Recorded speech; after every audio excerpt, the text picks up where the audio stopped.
할렐루야. 오늘 읽었던 본문 시편 3편은 다윗 왕이 아들 압살롬에게 피해서 도망갈 때 지은 시라는 표제가 붙어 있습니다. 다윗 왕이 아들 압살롬을 피해 도망갈 때 지은 시가 이 시편 3편의 표제입니다. 이 시편의 배경은 사무엘하 15장부터 18장까지 나오는 내용입니다. 사무엘하 15장에 다윗의 아들 압살롬이 반역을 일으켜서 아버지의 나라를 자기의 손에 이제 움켜쥐려고 합니다. 다윗이 적군에게 공격을 받았다면 다른 나라에게 적군에게 공격받을 수도 있지요. 그런데 아들에게 공격을 받고 쫓기는 신세가 되었으니 얼마나 한심하겠습니까? 그 심정이 어떻겠어요? 당황도 됐겠지만 아들에게 쫓기는 아버지 창피해서 얼굴을 들 수 없었을 것입니다. 본시는 표제에서 말했듯이 다윗이 아들 압살롬을 피해 도망갈 때 지은 시입니다. 다윗은 아들에게 도망가면서 무슨 정신으로 시를 지을 수 있었겠습니까? 그런데 저는 이것이 다윗의 믿음이라고 말씀드리고 싶습니다. 평안할 때야 누구나 시도 짓고 글도 쓸 수 있지만 이런 다급한 상황에서, 그것도 아들에게 쫓기는 상황에서 무슨 정신으로 시를 쓸 수 있었겠습니까? 대단한 믿음이 아니면 할 수 없는 일입니다. 여러분들의 말은 한 세대가 지나가면 다 잊혀집니다. 여러분의 부모님의 말씀, 자식들은 부모님이 돌아가셨어도 그 자식들은 아버지의 말씀과 어머니의 말씀이 마음에 남아있어요. 그리고 그것이 또 내 뇌리에도 남아있습니다. 그런데 한 세대만 가더라도 손주가요, 증손주가요, 몰라줍니다. 그런데 여러분의 말이 글로 표현되면은 상황이 달라집니다. 글로 표현되면 1000년, 2000년, 아니 3000년, 이 다윗의 시는 3000년 전에 지어졌습니다만은 지금까지도 많은 사람들이 애송하고 있습니다. 여러분들도 즐거울 때나 슬플 때나 여러분의 감정을 시나 글로 한번 표현해 보시기 바랍니다. 그러면 여러분 개인에게는 물론 여러분 가족과 후세에 좋은 영향력을 끼칠 것입니다. 지금 한 말은 별거 없지만요, 이게 100년 후에 내 조상들이 들으면 어떤 얘기가 될까? 200년 후에 그 후손들이 들으면 어떤 얘기가 될까? 역사가 되는 것입니다. 그게 역사예요. 역사가 별게 아닙니다. 저는 시편 3편이 구구절절 좋지만 마지막 8절 말씀이 하이라이트라고 저는 생각이 됩니다. 결론이기도 하고 이 다윗의 신앙 고백이라고 생각이 됩니다. 8절을 우리 함께 읽어보겠습니다. 8절 한번 비춰주시기 바랍니다. 8절 시작. 구원은 여호와께 있사오니 주의 복을 주의 백성에게 내리소서. 셀라. 아멘. 얼마나 멋지고 믿음에 찬 고백입니까? 이 한마디를 할 수 있다는 것이 다윗이 어려운 가운데서도 하나님을 확신했고 하나님께서 나를 도와주시고 구원해 주실 것을 확신했다는 말입니다. 그래서 사람의 말을 1000마디 만마디 들어서도 이해할 수 있습니다만은 그 사람 입에서 나오는 한마디 딱 들어보면 이 사람이 어떤 믿음의 상태인가, 어떤 사람인가 알 수 있는 것이에요. 그래서 이 말 한마디가 중요한데 이 다윗의 그 말 한마디, 구원은 여호와께 있사오니 주의 복을 주의 백성에게 내려주소서. 이 한마디가 바로 믿음의 말이었다는 것입니다. 여러분들은 아무리 어려운 상황이 닥칠지라도 내 구원은 내 힘과 내 능력으로 감당할 수 없고 오직 하나님께 달려있다고 고백하시고 더 나아가서는 하나님의 은혜와 복을 간구하는 믿음의 성도들이 되시기를 주의 이름으로 축원합니다. 첫 번째, 다윗은 자신의 모든 형편을 가감없이 하나님께 아뢰었어요. 저는 이것이 다윗의 믿음이라고 생각합니다. 본문 1절과 2절입니다. 여호와여, 나의 대적이 어찌 그리 많은지요. 일어나 나를 치는 자가 많으니이다. 많은 사람들이 나를 대적하여 말하기를 그는 여호와 하나님께 구원을 받지 못한다 하나이다. 이렇게 조롱했습니다. 1절에 다윗은 자신을 대적하는 반란군이 많다고 고백합니다. 여호와여, 나의 대적이 어찌 그리 많은지요. 일어나 나를 치는 자가 많습니다. 이렇게 하나님께 상세하게 고백하고 있습니다. 2절에는 많은 사람이 나를 대적하고 있습니다. 이렇게 고백합니다. 사자성어 중에 사면초가라는 이런 말이 있습니다. 사면초가. 앞뒤 사방이 다 꽉 막혀 있는, 적으로 둘러싸여 있는 그런 상황입니다. 사면초가는 어느 누구의 도움도 받을 수 없는 고립된 상황을 일컫는 말이에요. 이럴 경우 여러분들이라면 어떻게 하시겠습니까? 앞도 막히고 뒤도 막히고 옆에도 꽉 막혀 있는 상태.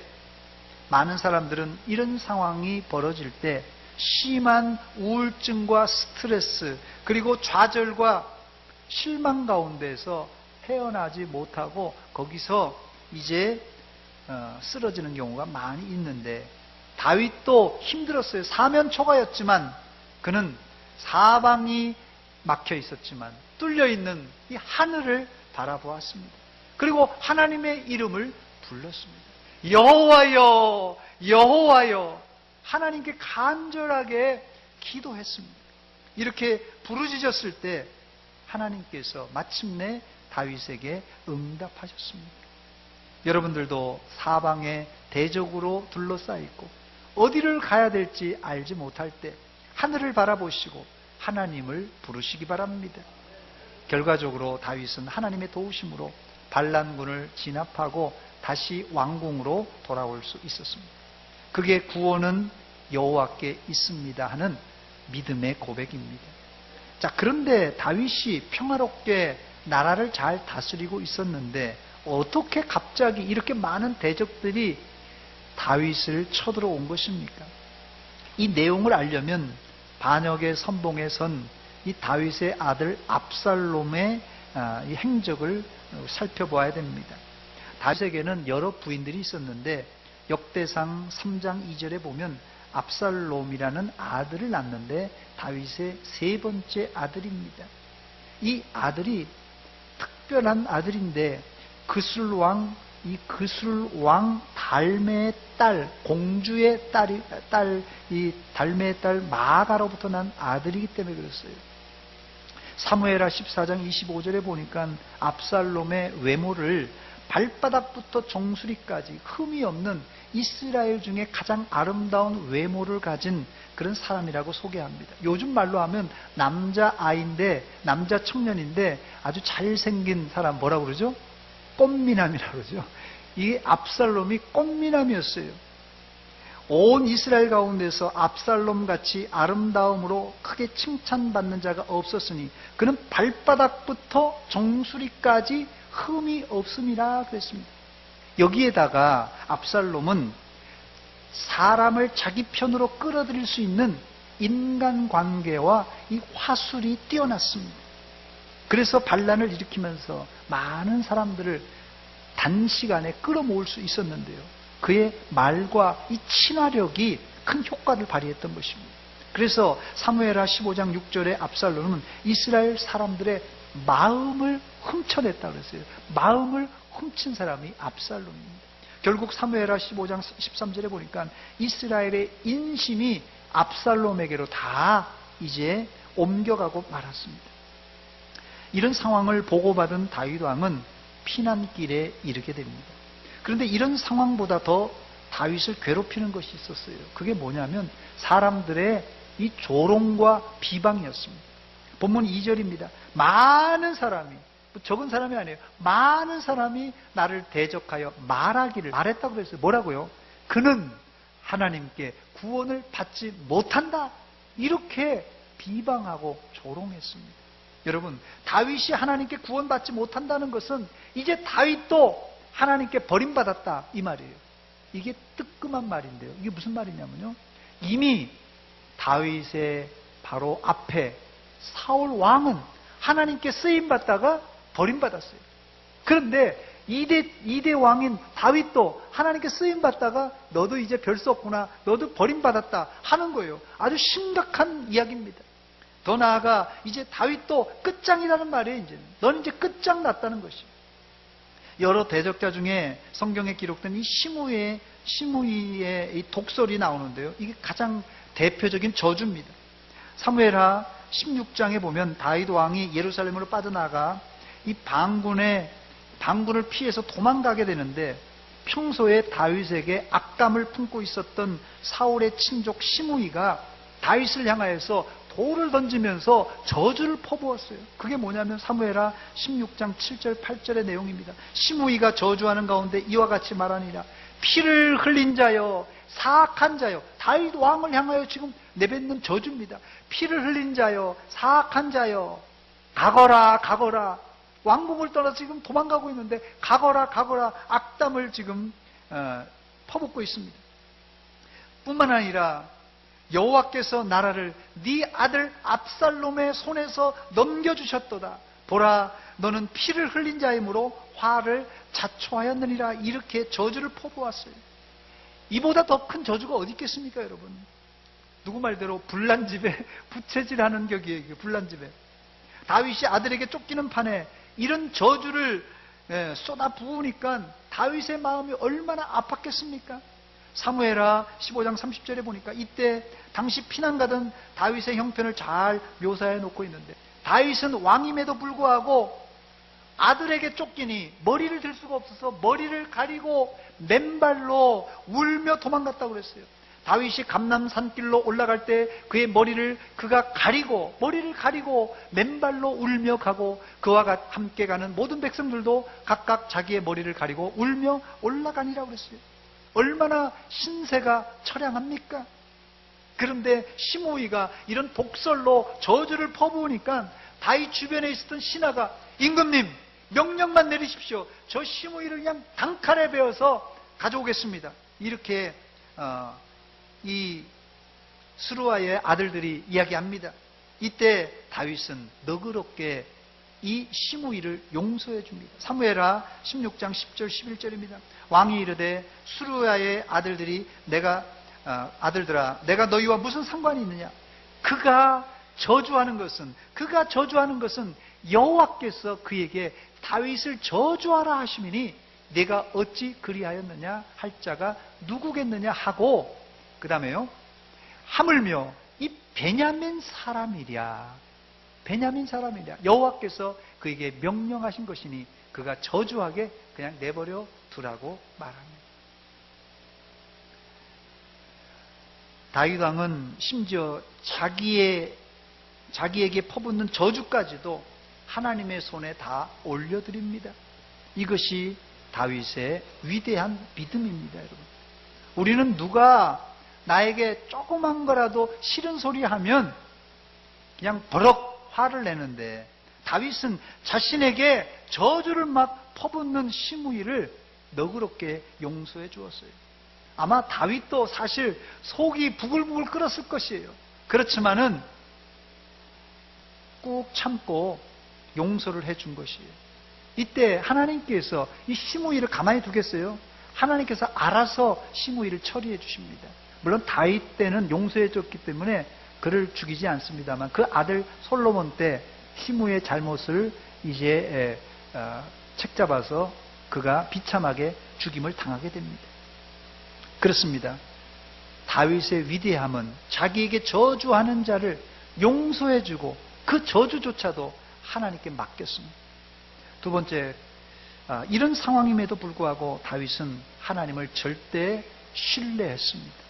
본문 3절 4절입니다. 여호와여, 주는 나의 방패시요 나의 영광이시요 나의 머리를 드시는 자신이이다. 내가 나의 목소리로 여호와께 부르짖으니 그의 성산에서 응답하시도다 셀라. 여러분, 이렇게 지금 왕이었다가 쫓겨나는 신세가 되었으면 누가 되었든지 보통 사람 같으면 하나님을 향하여서 원망불평했을 것입니다. 하나님, 내가 하나님을 위해서, 이 나라를 위해서 얼마나 수고하고 충성했습니까?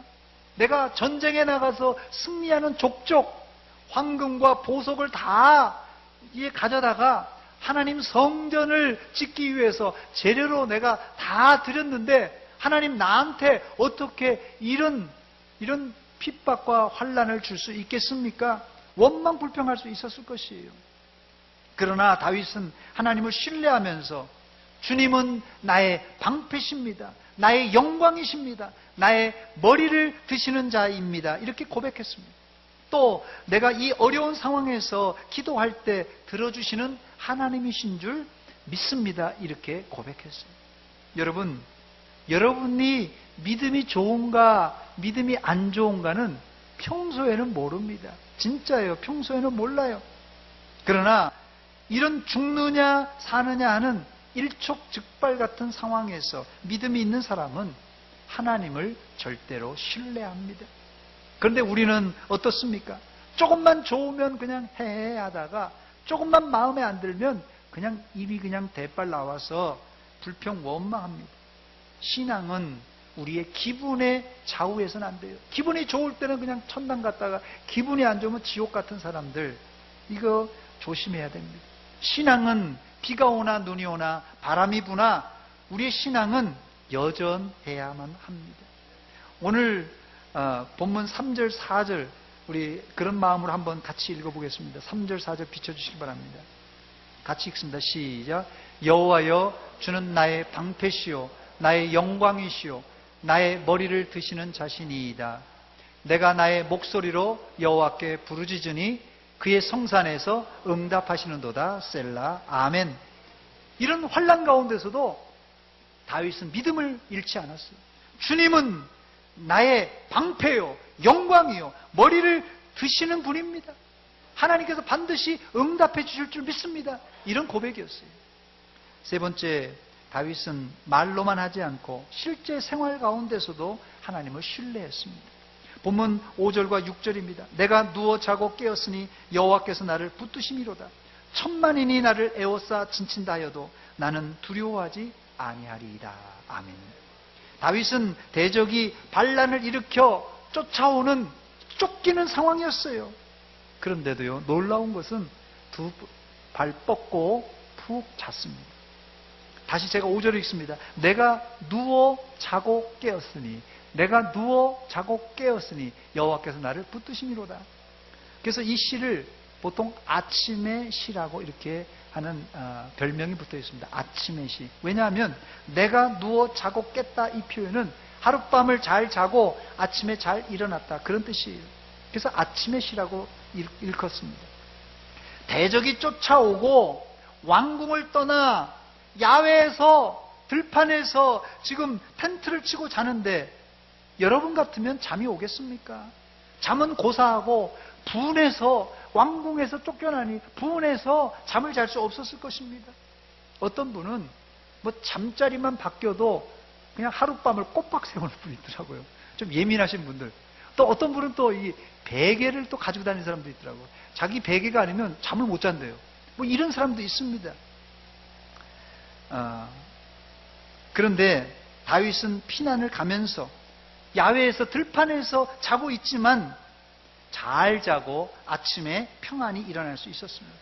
이 구절을 표준 세번역 성경에서 제가 찾아보니까 이렇게 표현하더라고요. 내가 누워 고운하게 잠들어도 고운하게 잠들어도 또 다시 깨어나게 되는 것은 주께서 나를 붙들어 주셨기 때문입니다. 그랬어요.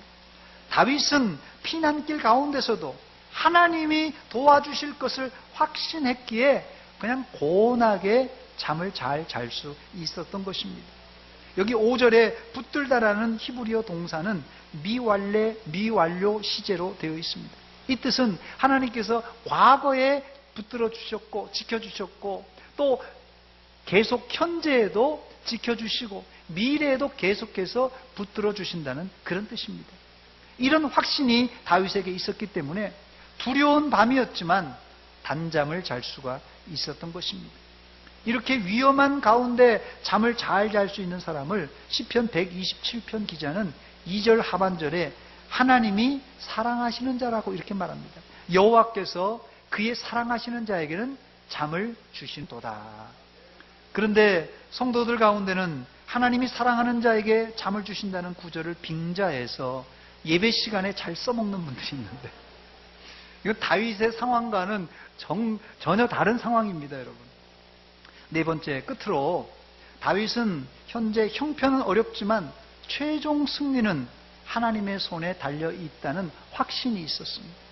본문 8절입니다. 구원은 여호와께 있사오니 주의 복을 주의 백성에게 내리소서. 셀라. 이런 고백을 할 수 있는 배경엔 다윗에게는 믿는 구석이 있었습니다. 다윗이 믿는 구석이란 무엇입니까? 본문 7절 다시 읽습니다. 여호와여 일어나소서. 나의 하나님이여 나를 구원하소서. 주께서 나의 모든 원수의 뺨을 치시며 악인의 이를 꺾으셨나이다. 다윗이 믿는 구석이란 무엇입니까? 지금 하나님이 가만히 계셔서 그렇지, 가만히 보고만 계셔서 그렇지, 하나님이 일어나시기만 하면 주께서 친히 원수의 뺨을 치시고 악인들의 이를 다 꺾어버리시겠다는 그런 말씀입니다. 다윗은 왕이 되기 전에 야전에서 전쟁을 하던 장군이었습니다. 그는 블레셋 용사 골리앗을 물맷돌로 죽였을 뿐 아니라 수많은 전쟁 전투에서 백전백승했던 용장이었어요. 그런데 다윗의 승리 중심에는 이 무기나 자기의 전략 전술이 아니라 늘 하나님이 중심에 있었습니다. 사무엘상 17장 45절입니다. 다윗이 블레셋 사람에게 이르되 너는 칼과 창과 단창으로 내게 나아오거니오나 나는 만군의 여호와의 이름 내가 모욕하는 이스라엘 군대의 하나님의 이름으로 내게 나아가노라 그랬습니다. 이런 믿음의 확신이 있었기에 다윗은 지금 당장은 쫓겨가지만은 하나님이 어떻게 해요? 일어나시기만 하면, 하나님이 일어나시기만 하면 대적들은 한 방에 물러갈 것을 확신했던 것입니다. 사실 이런 신앙은 다윗이 처음 고백한 것이 아니라 모세 시대로부터 왔습니다. 모세로부터 왔는데요. 민수기 10장 35절입니다. 꾀가 떠날 때에는 모세가 말하되 여호와여 일어나사 주의 대적들을 흩으시고 주를 미워하는 자가 주 앞에서 도망하게 하소서 하였고 그랬습니다. 이스라엘의 40년 광야길은 길도 험한 길이었지만 더 큰 문제는 광야길에서 대적들이 버티고 서 있었던 것입니다. 그래서 모세는 여호와의 궤를 앞장 세우고 전진해 나가면서 여호와여 우리를 위해서 일어나소서 일어나소서 이렇게 기도했던 것입니다. 하나님이 일어나신다는 표현은 뭐 과거 모세 때만 또 다윗 때만 하는 기도가 아니라 우리 시대에도 절실한 기도입니다. 하나님이여 일어나소서 우리가 해야 할 기도입니다. 왜 모세가 40세 애굽의 모든 학문과 육신의 힘이 강건할 때 그 많은 지혜를 가지고도 자신의 백성을 구원하지 못했던 것입니까? 모세는 하나님의 방법이 아니라 자신의 지식과 혈기를 이용해서 애굽인을 쳐 죽이고 살인을 저지르면서 이스라엘을 해방시키려고 했습니다. 그러나 이런 시도는 완전히 실패였습니다. 그러나 나중에 어떻게 됐습니까? 80세가 되어서 자신의 힘이 빠지고 나는 아무 능력이 없습니다. 이렇게 고백할 때 그때 하나님은 그를 들어서 출애굽을 시켰던 것입니다.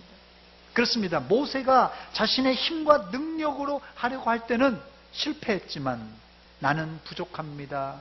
할 수 없습니다. 나는 나이 많은 노인입니다.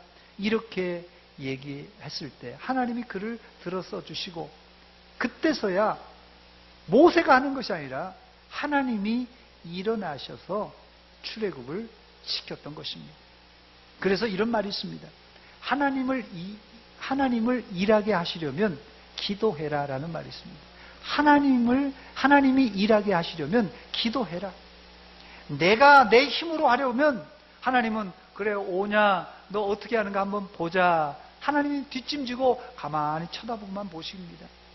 그런데 나는 할 수 없고 오직 주님만 바라보고 주님께 기도합니다. 이렇게 고백할 때 하나님이 우리 앞장서서 친히 일어나셔서 대적들을 흩으실 줄 믿습니다. 이 원리를 다윗은 터득하고는 아들 압살롬이 쳐들어왔을 때 그는 군사를 모집하거나 전쟁터에 나가지 않고 나약하게 보였을지 모르지만 피난하면서 하나님께 기도만 했던 것입니다. 그때 하나님은 직접 다윗 대신 일어나셔서 다윗을 도와 전쟁에서 승리하게 하시고 나라를 되찾게 할 수 있었던 것입니다. 다윗이 기도 대신에 직접 군사를 이끌고 나갔다면 이제 다윗은 나이가 많은 노인입니다. 그렇게 되면 네가 직접 나가서 전쟁한다고? 하나님은 아마 뒷짐지고 그래 어떻게 하는가 아마 지켜만 보았을 것이고 아마 다윗은 백전백패했을 것이에요. 그리고는 다시 다윗의 왕자리에 오르지 못했을 것입니다. 그래서 다윗은 오늘 여기 시편 3편 결론적으로 구원은 여호와께 있습니다. 구원은 여호와께 있습니다. 이렇게 고백했던 것입니다. 이 한 구절은 우리 장로교회의 모토가 되는 오직 믿음, 오직 은혜라는 신앙 고백입니다. 이게 말은 쉬워도요 실천이 어려운 법입니다. 여러분 한번 생각해 보세요. 지금 얼마나 다급한 상황입니까? 지금 도망가지 않으면 대적들에게 잡혀서 목이 잘라지는 그런 위태한 순간이에요. 죽느냐 사느냐는 아주 다급한 상황입니다. 그런데 피난 가면서 나약하게 기도만 한다면 누가 봐도 이건 실패자요, 비겁한 사람이에요. 그러나 이 방법이 하나님의 주권을 인정하는 믿음의 방법이요, 은혜로 살겠다고 하는 고백입니다. 여러분, 여러분의 구원은 물론이거니와 여러분의 성공과 실패, 건강과 질병, 안전과 사고까지 모두 다 하나님께 달려 있습니다.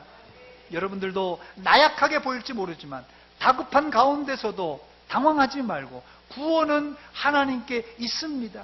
내 성공과 실패도 하나님께 있습니다. 내가 죽고 사는 것이 하나님의 손에 있습니다. 고백하시기 바랍니다. 이제 말씀을 맺습니다. 오늘 시편 3편은 다윗이 골리앗을 만났을 때보다 더 당황되고 또 힘든 시기였어요. 그러나 다윗은 위기 중에 빛을 발하는 믿음이 있었습니다. 3편을 관통하는 다윗의 믿음은 나는 지금 약하여 대적에게 쫓기는 신세지만 하나님이 한번 일어나기만 하면 대적들은 한 방에 물러갈 것이라고 하는 그런 믿음이 있었습니다. 여러분 개인과 가정에 내 혼자 내 힘으로는 스스로 풀 수 없는 크고 작은 문제가 있습니까? 내 힘과 내 능력이 아니라 하나님께 기도하시기 바랍니다. 하나님을 부를 때 거기에 응답이 있습니다. 이 방법이 세상 사람들이 볼 때는 한심한 방법이에요. 전쟁이 일어나는데 군사를 이끌고 나가야지 골방에서 기도하는 게 무슨 그게 능력이 있겠습니까? 그러나 이 기도의 방법이 가장 확실하고 가장 능력 있는 방법입니다. 여러분, 아무리 힘든 문제라도 제가 늘 하는 말이 뭐죠? 문제는 문제가 아니라 문제는 그 문제를 어떻게 푸느냐가 문제입니다, 여러분. 문제가 아니에요, 여러분. 잘 풀면 되는 것이에요. 하나님께 여러분의 어려운 문제를 맡기시고 내 최종 승리, 구원은 여호와께 있습니다. 이 믿음을 가지시고 어떻게 되겠어요? 기도하는 수밖에 없습니다. 기도할 때 여러분에게 응답이 있을 줄 믿습니다. 같이 기도하겠습니다. 이 시간 기도할 때 하나님, 내 크고 작은 모든 인생의 문제는 하나님께 달려 있습니다. 이 시간 기도합니다. 응답하여 주시옵소서. 한 목소리로 같이 기도합니다. 하나님 아버지, 은혜와 사랑 감사드립니다. 이 아침에 저희들 불러주시고 은혜 자리로 인도하신 하나님 아버지 앞에 우리 모두를 드립니다. 우리 전부를 드립니다. 주님, 응답하여 주시옵소서. 함께하여 주시옵소서. 아버지 하나님, 내 힘과 내 능력을 하려다 실패하고 하나님 쫓겨서 여기까지 왔습니다. 하나님, 은혜 베풀어 주시옵소서. 하나님 일어나시소서. 우리를 아버지 하나님 제압하시고 우리를 도와주시옵소서. 하나님 아버지, 은혜와 사랑 감사드립니다. 2018년도 지나간 6개월을 돌아보면서 우리가 산다고 했지만은 내 힘과 내 능력으로 해결하라고 했을 때 한두 가지가 아니었습니다. 우리의 문제가. 하나님, 이 시간 우리 크고 작은 문제를 하나님께 맡깁니다. 하나님께 기도합니다. 이 나약한 방법이지만 주께서 능력으로 선한 응답을 주시옵소서. 그래서 이제 이후로는 우리의 삶이 내 힘과 내 능력이 아니라 기도하며 인생을 풀어가게 하여 주시옵소서. 예수님의 이름으로 기도하옵나이다. 아멘.